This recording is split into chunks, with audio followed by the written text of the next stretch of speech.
Kembali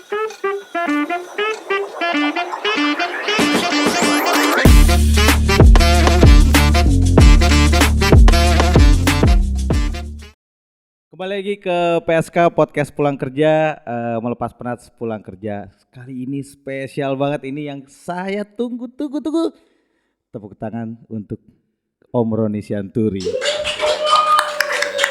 Akhirnya bertemu. Akhirnya ya. Karena ini ada cerita sedikit. Jadi waktu zaman saya kecil, almarhum ibu saya selalu ngomong, kamu harus menjadi seperti Roni Sianturi. Jadi kok bisa? dari kaset pokoknya ini pakai jas gede, celana gombrong. Saat itu. Jadi akhirnya ketemu juga. Terima kasih udah mampir ke PSK Podcast Pulang Kerja. Sama-sama Bon, senang juga akhirnya bisa sampai juga di podcast ini ya. Yang sudah dijadwalin beberapa kali ya, tapi pindah hari terus. Iya. Iya, mungkin karena nggak tahu siapa yang sibuk. Kalau saya mah nggak sibuk. Wah, ini perlu tepuk tangan satu kali lagi nih. Perlu tepuk tangan. Oke. Om Roni gimana kabarnya? Luar biasa Bon. Boni apa kabar? Baik. Gitu. Tadi sebelum kita mulai podcast, Boni kasih lihat foto. Ternyata kita dulu pernah berjumpa 13 tahun yang lalu ya Bon ya. Luar biasa di Libels, waktu itu almarhum Yani masih ada ya. Iya. Terus ternyata kita lagi main di Gading Serpong. Benar. Fotonya itu ya. Fotonya ada. Terus Boni ulang tahun. Jadi bisa foto tadi kasih lihat. Wow, luar biasa. Jadi itu aku baru lulus kuliah. Itu di hari ulang tahun saya 18 Mei 2011.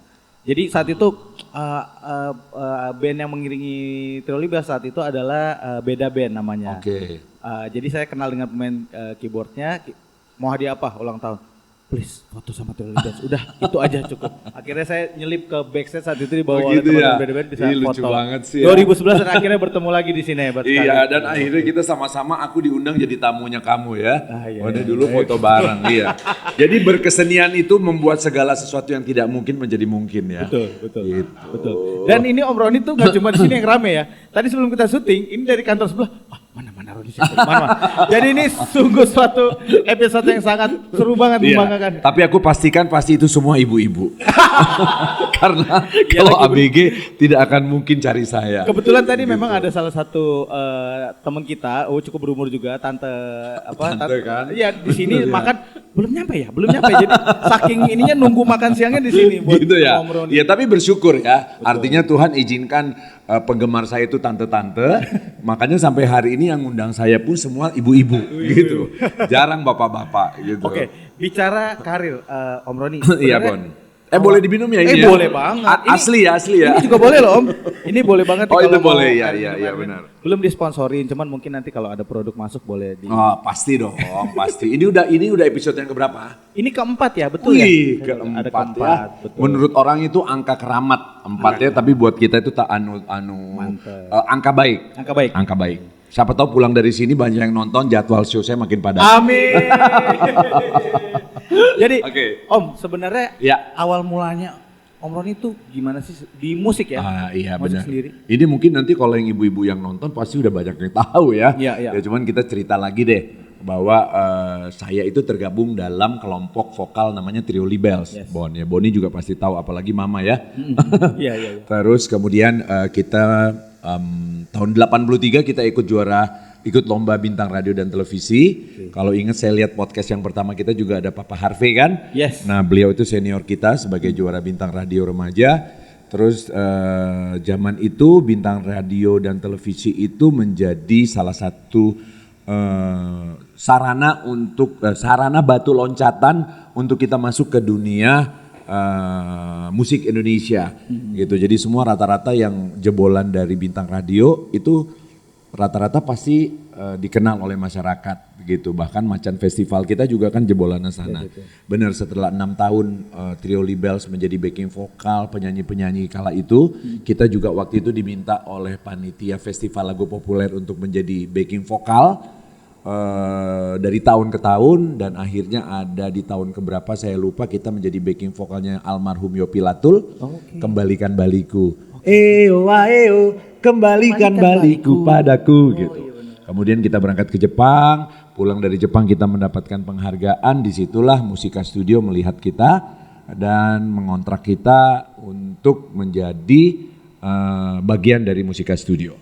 Oke, tapi sebelum menjadi trio, gimana caranya Om saat itu? Backing vokal pertemuannya? Sebenarnya waktu kita sudah jadi juara kan tidak zaman dulu kan era-era 70, 80, 90 itu untuk mencapai satu titik keberhasilan itu biasanya melalui sebuah proses panjang.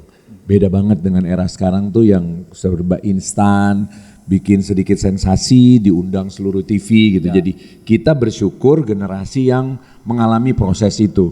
Jadi ketika kita jadi juara bintang radio, tidak langsung kita dikontrak oleh produser, tetapi melalui satu proses kita nyanyi di televisi dulu, acara televisi pun dari 5:30 sore, habis itu 7:30, 8:30, 9 baru masuk orkestranya Om Bandi itu Telerama, terus baru masuk acara ABRI, masuk desa yang gitu-gitulah. Terus baru dari situ setelah dilihat nyanyinya lumayan kita diminta jadi backing vokal. Terus dari backing vokal itu kita diajak sama penyanyi-penyanyi terkenal kalau mereka show, backing vokalnya Trio Libels aja deh gitu. Jadi proses banget. Nah setelah itu baru mungkin Musika melihat anak ini mungkin boleh dibilang konsisten gitu selalu muncul di TV dan zaman era dulu kan cuma ada satu TV tuh, Televisi Republik Indonesia. Jadi kalau kita siapa aja deh yang muncul di TV untuk intensitas yang sering, saya yakin itu pasti dikenang oleh seluruh masyarakat Indonesia. Bersyukurnya gitu. Kalau kita kan sekarang kalau cuma muncul di salah satu TV belum tentu terkenal gitu karena yang nonton TV itu ada 10 kali 15 jadi harus di seluruh TV dulu keluar baru dikenal gitu. Jadi bedanya begitu. Tapi proses bertemu sampai menjadi sebuah trio? Kami satu sekolah. Satu sekolah, Libels itu singkatannya 15 kan. 15, jadi kami adalah putra-putra atau putra-putri, putra-putra dari SMA Negeri 15. Karena kami dulu tinggalnya di Jakarta Utara. Nah di era kami dulu SMA itu punya kegiatan ekstrakurikulernya adalah vokal group. Jadi zaman era 80-an itu sekolah-sekolah yang ekskulnya vokal group pasti muncul di TV. Karena ada satu program yang memunculkan vokal group SMA. Salah satunya SMA Negeri 15 dan kami tergabung di dalam vokal group SMA 15. Dari situ setelah, jadi gini, Yani pernah ikut bintang radio Solo, saya pernah ikut bintang radio Solo, tapi cuman gak pernah ke level berikutnya gitu. Setelah kita bentuk trio ya kok puji Tuhan malah berjodoh mas juara DKI, juara nasional, jadi mungkin ya memang di situ jalannya kita gitu. Oke. Gitulah ceritanya. Berarti waktu karir setelah bertiga bergabung bersama label, kayak apa sih zaman dulu pemilihan lagu, single? Iya itu juga ya. Kembali lagi kalau kita bicara era 80-90-an, dulu tuh biasanya ketika kita dikontrak oleh label yang akan mencari lagu. Karena dulu tuh biasanya kalau di kayak di sini nih label ya, gitu. Ada satu ruangan khusus isinya pencipta lagu semua tuh Bon. Gitu yang boleh ngerokok, di situ bebas ngopi, bebas ngeteh, segala macam. Ada mungkin kali 20-30 pencipta lagu. Tujuannya mereka nongkrong di situ adalah supaya lagu mereka diterima oleh si label. Jadi waktu kita mau bikin album, Musika kasih sekitar 120 laguan Kita ngumpul tuh semua di meja gini dengerin satu-satu pakai tape karena kan masih kaset kan. Ini boleh diseleksi menjadi 30. Dari 30 diseleksi lagi menjadi berapa ya? Kaset di depan tuh berapa sih? Kaset tuh 10 atau 8 kayaknya. Side A dan side A dan side B. Jadi kita pilih biasanya 15 masuk dapur rekaman. Nah, itu yang menentukan musisinya, arrangernya itu semua Musika. Gitu kita tinggal datang nyanyi. Biasanya zaman dulu tuh jadwalnya tengah malam ya Om ya. Jam 12 masuk sampai subuh. Udah, nanti setelah kita belum tahu tuh mana lagu andalannya. Pokoknya rekaman dulu. Nanti setelah jadi semua baru kita meeting lagi semuanya pilih mana yang menjadi gacoannya nomor 1 single nomor 1 atau side A nomor 1 sama side B nomor 6 gitu ya. Nomor 6 ya. Itulah yang gaco andalan. Abis itu dia kirim lagi ke radio. Musik direkturnya radio dipanggil rapat lagi untuk menentukan ini kira-kira mana yang layak untuk jadi jagoan. Jadi melibatkan begitu banyak unsur untuk bisa menjadi satu hits. Makanya zaman dulu kalau hits tuh benar-benar lakunya 1 juta kopi, 2 juta kopi. Itulah proses perjalanan pembuatan album di era 80-90. Dan saat itu semua masih kaset ya? Masih. Apa vinyl? Ada vinyl Om? Ada vinyl tapi saya nggak merasakan vinyl ya, mungkin zamannya Papa Harvey merasakan. Tapi di era 90 karena kami udah masuk di era musik pop kreatif. Awal-awalnya. Jadi dulu itu kami tuh muncul ada kategori pop kreatif tuh di era kita. gitu, karena sebelumnya cuma ada pop ya, cuma ada jazz, rock, dangdut, tiba-tiba Faris muncul, Mus Mujiono muncul, terus Java Jive muncul, akhirnya adalah genre pop kreatif gitu. Kalau boleh tahu berapa total jumlah album yang sudah dihasilkan selama 12 album. Nggak banyak sih dengan perjalanan Libels yang sampai, kita kan aktif tuh Libels ya. Benar-benar aktif cuman sampai 2010. Oke. Lewat dari 2010, jadi berarti dari 90 ke 2010 itu 20 tahun ya. 20 tahun ada 12 album, selebihnya the best aja. Dan itu dibuat oleh Musika sendiri. Dan kalau nggak salah sempat di remake berapa lagu ya? Ada benar ya, karena itu untuk mengisi, karena kita sudah tidak tidak membuat album baru, akhirnya lagu-lagu yang lama kita terus dibikin musik baru dengan aransemen yang baru, tetapi itu pun tidak terlalu mendapat respon yang baik dari masyarakat, karena tetap pencinta musik Indonesia di era 80-90 itu lebih menyukai musik originalnya gitu. Kalau udah dibikin baru mereka nggak dapet memori 80-90-nya, sound musiknya juga mereka udah nggak dapet gitu. Jadi saya lupa, saya sampai punya kasetnya loh. Ada ya? Bawa ya. Nanti next boleh. Iya benar, karena era 80-90 itu proses pergantian musik ya, dari mulai analog terus mulai sedikit masuk ke digital gitu, sequencer. Dulu kan belum ada sequencer ya. Terus tiba-tiba ada musik yang kotak itu semua bisa dibikin di situ, mulai dari ininya apanya gitu. Terus kita punya mixer zaman dulu kalau masuk studio rekaman beda banget sama sekarang gitu ya. Kalau dulu tuh ada 20 berapa tracknya gede banget, segede ini ke sana gitu satu-satu. Terus studio rekamannya tuh segede ruko ini gitu, ruang vokalnya juga gede banget gitu. Tiba-tiba saya masuk di 2010 cuman masuk di ruko doang, ngerti gak sih? Terus kecil. Ada speaker begini, ada komputer ya, sama laptop ya. Laptop jadi satu, terus operatornya pun beda loh Bon. Zaman dulu itu nggak boleh fals kan kita nggak boleh fals, karena mereka dulu belum ada yang alat untuk autotune tuh belum ada.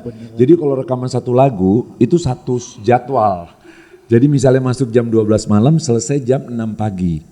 Gak bisa tuh, tiba-tiba aku kemarin 2010 pergi rekaman, Mas nyanyi ya gitu. Terus udah selesai, udah. Kenapa ya, nanti yang fals-fals kita naikin bisa aja. Ya. Terus bait satu kan ada pengulangan lagi, sesudah ref kan ada ulang. Kita ambil aja dari yang situ, kita pindahin ke situ. Saya terkaget-kaget, oh beginikah industri rekaman sekarang gitu. Kalau zaman dulu nggak bisa, bait satu beda, bait dua nyanyi sendiri, bait tiga harus beda sama bait satu gitu. Jadi terkaget-kaget juga ketika kita masuk, tapi memang bedanya jauh banget antara rekaman dengan analog dengan digital. Kalau kita nggak kuat-kuat kita nyanyinya fals loh, karena nggak dapet low-nya, nggak dapet middle-nya, nggak dapet apanya gitu. Dan operator zaman dulu itu lebih telaten. Kamu bayangin satu lagu dari jam 11 malam sampai jam 5 subuh. Kalau operator sekarang 1 jam cukup satu lagu. Dia udah pusing kalau kelamaan gitu. Ntar edit aja lah. Iya Mas, boleh ulang yang ini dong. Udah cemberut tuh mukanya tuh. Iya. Enggak Mas, nanti saya akal-akalin aja. Bisa tuh cuman satu kata dia masukin gitu. Memang beda banget. Itu terbukti ya kalau kamu nanti live-nya. Nah itu baru ketahuan kamu nyanyi rekamannya bener atau tidak. Iya, tapi walaupun kita harus akui anak-anak sekarang juga suaranya antara rekaman dengan asli juga tidak terlalu beda jauh. Cuman mereka tidak merasakan proses itu ya. Makanya anak-anak sekarang juga suka banget segala sesuatu instan. Instan betul. Iya, karena dalam rekaman pun mereka pikir instan. Terus proses rekaman pun mereka tidak harus kemana-mana. Mereka bisa di rumah, ya kan? Mereka bisa bikin produksi di situ sampai jadi paling mixingnya aja mereka kirim. Kalau kita kan dulu harus bertemu dengan banyak orang untuk membuat sebuah album, dan itu yang membuat kita itu musisi-musisi 80-90-an itu lebih punya jiwa bersosialisasi dengan orang lain. Gitu, kita bagaimana diajarkan bagaimana menghormati senioritas. Zaman dulu tuh kalau kita show zaman dulu di JHCC. Di belakang itu kan penyanyi semua, isinya ruangan ini, ruangan ini. Kita yang muda-muda harus datengin ruangan mereka untuk memperkenalkan diri, Bon. ke Om Bob, ke Tante Titi, ke Mas Kus, ke siapa, Ceheti. Halo, kami Trio Libels Mas, tolong mohon bimbingannya, masih begitu. Kalau sekarang kita datang show dengan anak-anak sekarang, dilihat juga kagak. Sibuk main TikTok biasa. Enggak sibuk, itu pun ruangannya enggak sama, ya kan. Terus teman-teman di media TV juga gitu, kalau ngundang kita, dia ngundang Trio Libels. Pas kita datang dia nggak tahu siapa itu Trio Libels.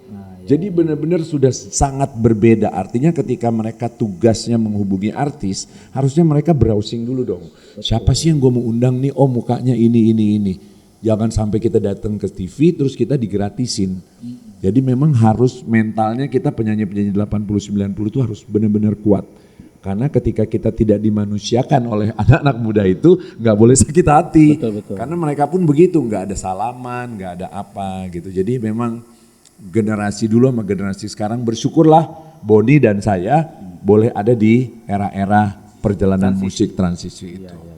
Ya kalau enggak, kalau orang tuh spill biasanya ya. Aku barusan dicuekin nih di TV ini, itu nanti di mana tuh di viral lagi. Tapi Om, setelah proses dari grup itu, akhirnya kalau nggak salah Om Roni juga sempat solo. Iya. Gimana ceritanya Om saat solo itu? Sebenarnya dunia industri musik atau dunia entertainment itu sebenarnya cuman berputar gitu-gitu aja kok. Zaman 70-an ketika dia terkenal sebagai bintang film, pasti dia diajak nyanyi. Misalnya kayak Widiawati, terkenal dibikin ajak album, ya kan? Titi Sandora terkenal sebagai penyanyi sama Muksin, diajak main film. Berganti, perjalanannya pun di era saya gitu. Ketika Trio Libels terkenal, terus akhirnya Musika pikir gini, wah sayang banget nih kalau cuman cari cuannya dari Trio Libels. Gue bikin solo, Edwin bikin solo, Yani bikin solo, aku bikin solo.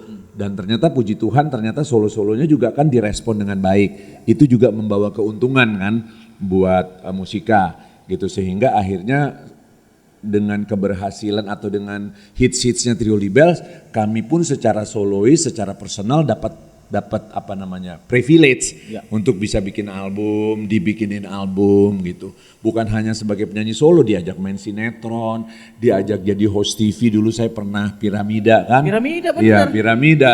Iya, jadi sebenarnya itu pun karena keberhasilan Trio Libel sehingga merambat ke yang lain. Sekarang pun saya melihatnya kan seperti itu.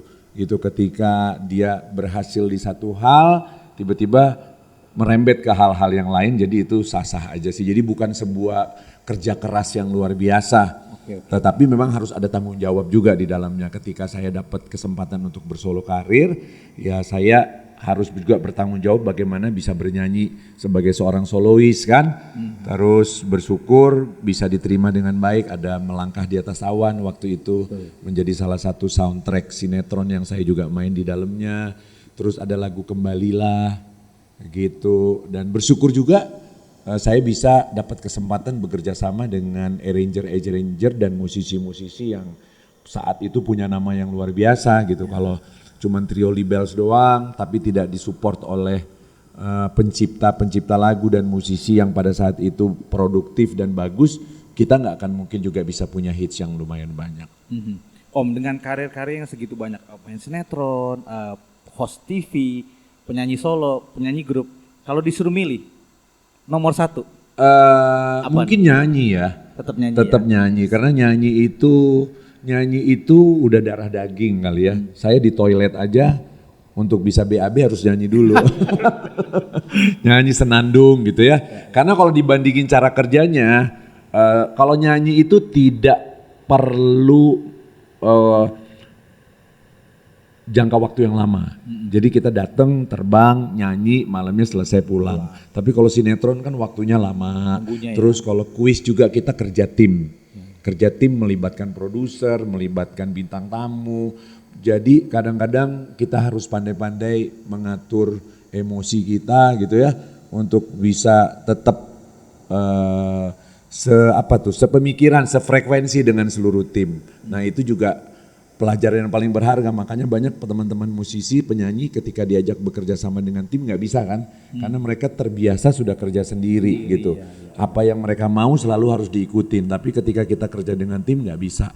Kita harus menurunkan ego gitu, tanya produsernya maunya apa, gini gitu sih. Berarti nyanyi di era sekarang yang dunia musik yang lagi berkembang-berkembangan ya Om. Iya. Digital, Iya.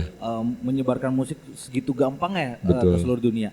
Apa nih Om Roni yang akan Om Roni buat di sekarang nih? Nggak ada karena saya juga benar-benar baru main di platform media sosial itu baru banget ya Bone.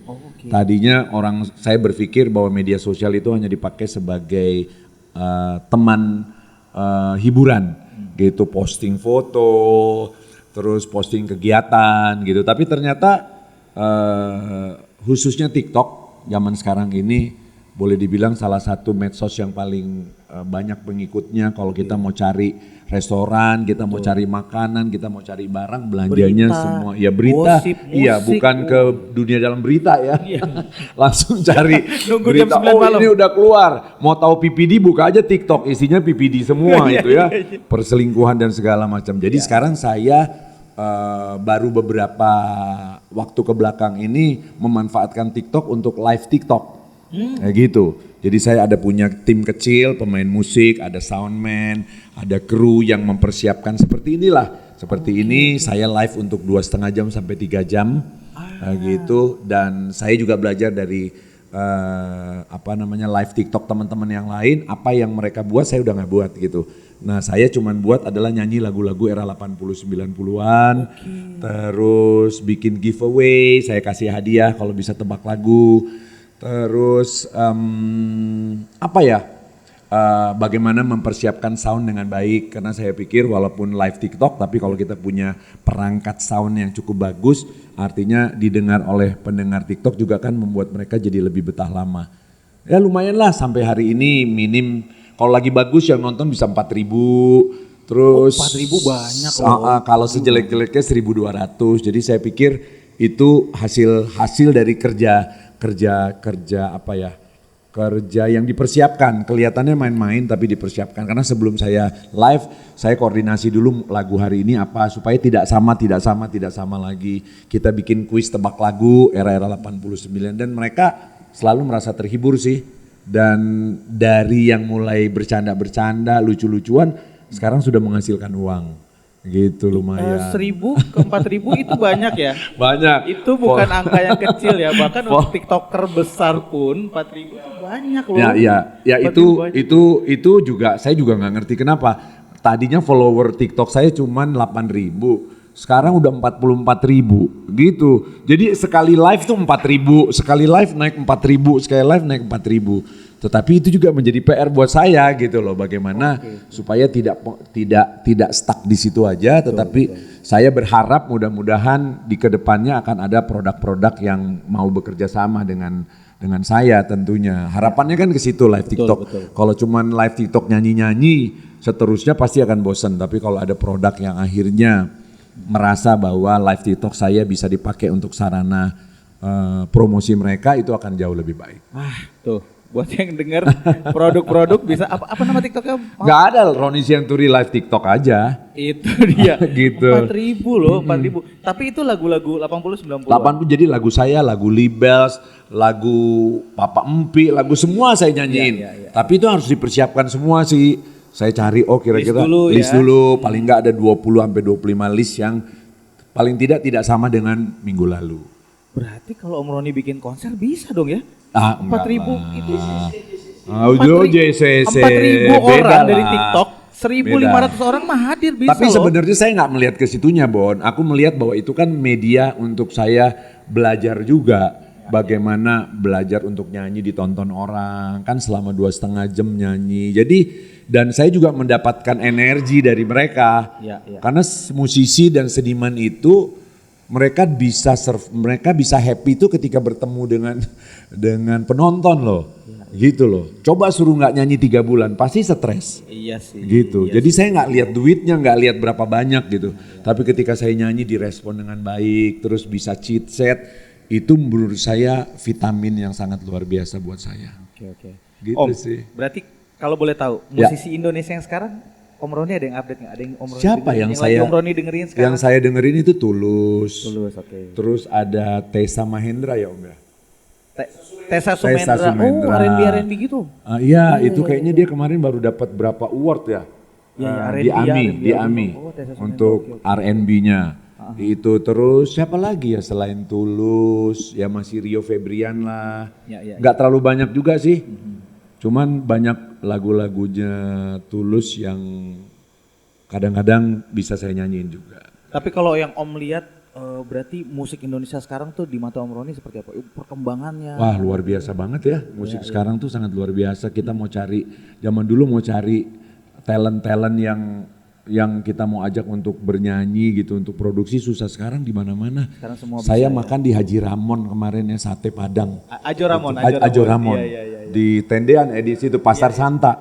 Tiba-tiba ada 3 orang anak muda main musiknya bagus banget. Lagunya dari lagu yang sekarang sampai 80-an sampai segala macam, cuman pakai gitar sama ini segala macam dipersiapkan dengan bagus. Terus saya follow dia punya Instagram, ternyata dia eventnya banyak banget. Gitu. Jadi ketika dia nggak ada event, ya udah hari ini lagi mau ngamen di mana gitu. Jadi anak sekarang tuh udah nggak ada limit lagi, udah nggak ada batasan. Oh, eventnya dia nyanyi di acaranya Kade, di rumahnya Kade, nyanyi di mana, dan Kade tuh bisa sampai yang gitu terkagum-kagum. Jadi saya pikir anak sekarang itu sangat luar biasa. Ya. Ketika mereka nggak ada event, mereka mau bernyanyi di mana aja, di tenda, di mana. Kalau kita kan zaman dulu, jangan dong, masa penyanyi nyanyinya di situ sih gitu. Masih ada gengsinya. Mereka sudah nggak ada batasan lagi untuk itu. Iya. Seru banget. Jadi saya belajar dari mereka juga gitu. Iya. Berapapun penonton kita di TikTok, selama kamu bisa berkarya aja. Mau 60 kek, mau 70 kek, selama itu bisa membahagiakan orang lain, lakukan. Iya. Dan bahkan kalau Om lihat di mall-mall, kalau ada band-band kafe yang ngamen di mall, itu kadang-kadang mereka juga live TikTok tuh. Oh iya ya? Handphone juga. Iya benar loh. Segitu aktifnya memang sekarang tuh. Bener. Jadi apa aja selama itu positif dan terutama menghasilkan ya. Karena saya pikir sekarang itu jauh lebih sulit dibanding dulu gitu. Jadi anak-anak sekarang tuh harus benar-benar kreatif. Harus dia mencari ide-ide baru untuk bagaimana apapun yang dia lakukan itu bisa menghasilkan uang. Gitu, karena hari gini bawa 500.000 gak ada artinya loh. Wah cepet banget ya Om. Gitu. Saya live TikTok aja cuma dapetnya 1 juta, 1,2 itu 3 jam loh. Tapi bawa 500.000 keluar, apalagi kita bawa anak, gak cukup buat apa-apa. Bensin juga langsung habis ya. Bener, tol aja kan. Makanya sekarang mari kita berlomba-lomba untuk berkreativitas. Untuk bisa menghasilkan sesuatu. Wah, tepuk tangan boleh dong. Ini 4.000 gue emes loh 4.000 loh. Kita pernah live TikTok, penontonnya cuma 2. Cuma aku sama Satria, jadi cuma 2 kita aja. Tapi Om, terima kasih sekali lagi sama-sama, atas kehadirannya di podcast kami. Mungkin sedikit pesan, tadi banyak banget sebenarnya pesan yang tersirat dari Om Roni, cuman mungkin satu kata buat, kebetulan aku juga punya band sekarang. Aku lagi bikin band namanya Lalauta. Kalau Om Roni sempat dengar boleh didengar lagunya. Berarti ada keliling event terus dong ya? Lumayan. Reguler juga? Kebetulan kita masih main di cafe juga memang, tapi memang jadwalnya nggak banyak. Lagi rekaman juga, mencoba menembus industri musik. Waduh, semoga bisa. Apa nih Om kira-kira buat yang mungkin aku, teman-teman di luar sana yang baru mau memulai nih Nggak baru memulai dong, lo juga udah cukup lama lah Bon. Lumayan. Iya kan, yang buat Boni dan teman-teman terus berkarya gitu, karena untuk segala sesuatu percaya ada waktunya gitu. Percaya ada waktunya, dan buat teman-teman yang ada di luar sana terus berkarya, karena tujuan setiap kita ada di dunia ini kan untuk jadi berkat buat banyak orang. Amin. Terima kasih. Om Roni sekali lagi terima kasih. Karena sudah ada 170 orang menunggu untuk foto di luar kayaknya. Ini kebetulan di luar udah banyak kayak jam berapa udah foto. Tapi sekali lagi terima kasih. Ini salah satu episode yang spesial bersama Om Roni Senturi di PSK Podcast Pulang Kerja, melepas penat setelah kerja. Bye. Thank you guys.